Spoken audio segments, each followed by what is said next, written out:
Selamat pagi para saudaraku seiman dalam Kristus, puji Tuhan sampai hari ini kita masih diberikan kesehatan. Marilah kita siapkan hati dan pikiran kita untuk mendengarkan firman Tuhan. Tuhan beserta kita sekarang dan selama-lamanya. Inilah Injil Yesus Kristus menurut Yohanes bab 8 ayat 1 sampai 11. Dimuliakanlah Tuhan. Barang siapa di antara kamu tidak berdosa, hendaklah ia yang pertama melemparkan batu kepada perempuan ini. Sekali peristiwa, Yesus pergi ke Bukit Zaitun. Pagi-pagi benar ia berada di bait Allah, dan seluruh rakyat datang kepadanya. Ia duduk dan mengajar mereka. Maka ahli-ahli Taurat dan orang-orang Farisi membawa kepadanya seorang perempuan yang kedapatan berbuat zina. Mereka menempatkan perempuan itu di tengah-tengah, lalu berkata kepada Yesus, "Rabi, perempuan ini tertangkap basah ketika ia sedang berbuat zina.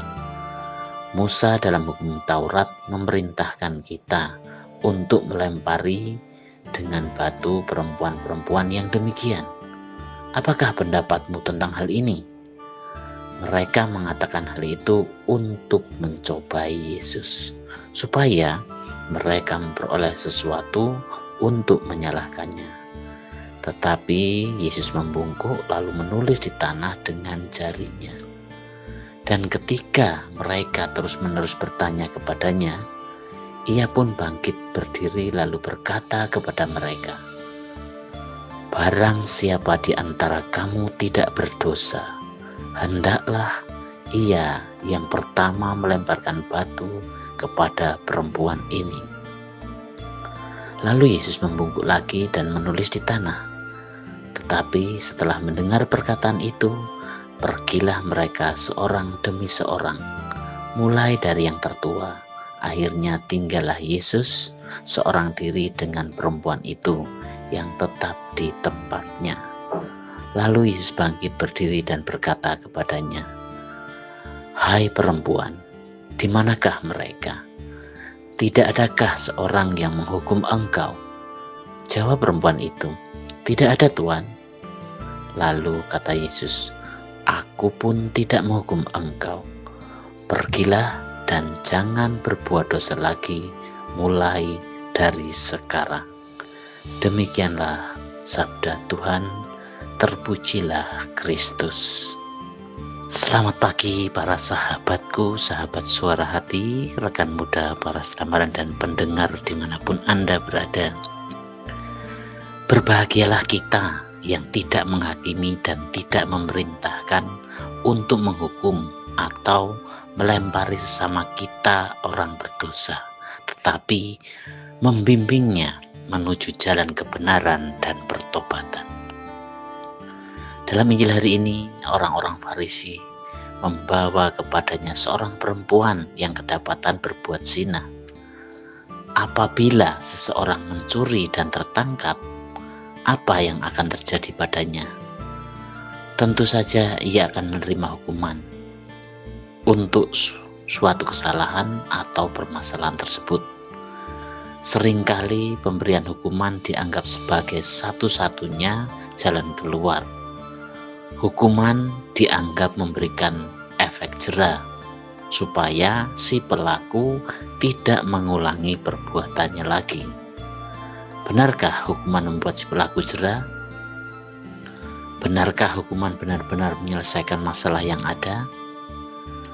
Para sahabatku, sahabat suara hati, rekan muda dan para pendengar dimanapun Anda berada, mengapa mereka membawa seorang perempuan itu kepadanya, kepada Yesus?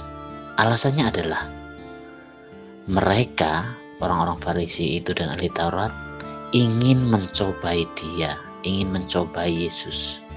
Mereka ingin menjebak dan menangkap Yesus apabila dia melakukan kesalahan, agar supaya mereka memperoleh sesuatu untuk menyalahkannya. Namun akan tetapi Yesus membungkuk lalu menulis dengan jarinya di tanah, "Sesungguhnya Siapakah yang tidak mengenal sifat orang-orang Yahudi yang tegar, tengkuk, keras hati, dan keras kepala? Karenanya, apabila mereka hendak mencobainya, itu adalah kebiasaan mereka yang didorong oleh sifat iri hati dan penolakan terhadap Yesus. Sudahkah kita percaya bahwa Tuhan sudah mengampuni segala dosa dan pelanggaran kita dalam hidup ini? Tuhan Allah kita tidak menghukum kita karena dosa-dosa kita. Kemudian makin setia beribadah, berdoa, bersyukur, menyembah, dan memuji serta memuliakan namanya. Harusnya demikian sebagai seorang beriman, sebagai seorang murid Kristus. Para sahabatku, sahabat suara hati, rekan muda dan para pendengar, dimanapun Anda berada, dalam kehidupan ini godaan terus saja menyertai kita. Seringkali kita tidak bisa mengatasinya, bahkan seringkali menyalahkan godaan tersebut. Sebenarnya jika kita mau sadar, mau menyadari bahwa kita sendiri yang tidak mampu mengatasi godaan tersebut. Ketidakmampuan kita dalam mengatasi godaan, seringkali kita mencari-cari kesempatan untuk menolak, untuk berdalih, bahkan malahan kadang kita malah menyalahkan orang lain. Para sahabatku, saudaraku seiman dalam Kristus, dalam masa pertobatan ini, marilah kita sadari bahwa setiap manusia mudah jatuh ke dalam dosa, kapanpun itu. Sikap untuk tidak menghukum menunjukkan bahwa kasih justru bisa menyembuhkan, mampu memberikan kehidupan, bukan membunuh kehidupan. Untuk itu, dalam hidup ini, dalam masa pertobatan ini, dalam masa prapaskah ini, marilah kita setia kepada Allah dan mempunyai sikap mengampuni sesama. Karena dengan pengampunan itulah kita akan memiliki hidup yang damai, dan semoga kita sungguh-sungguh menyiapkan hati untuk kebangkitan Yesus. Sebagai permenungan kita hari ini, marilah kita akhiri dengan berdoa. Dalam nama Bapa dan Putra dan Roh Kudus. Amin. Allah Bapa dalam surga, puji dan syukur kami haturkan kepadamu atas kasih-Mu. Karena cinta kasih-Mu yang agung, kami Kau percaya dengan berbagai berkat, berbagai karunia. Bantulah kami untuk berbalik dari hidup berdosa menuju hidup yang baru dan menjadi layak masuk dalam kerajaan-Mu. Dan semoga kami selalu disadarkan dengan firman-Mu setiap hari.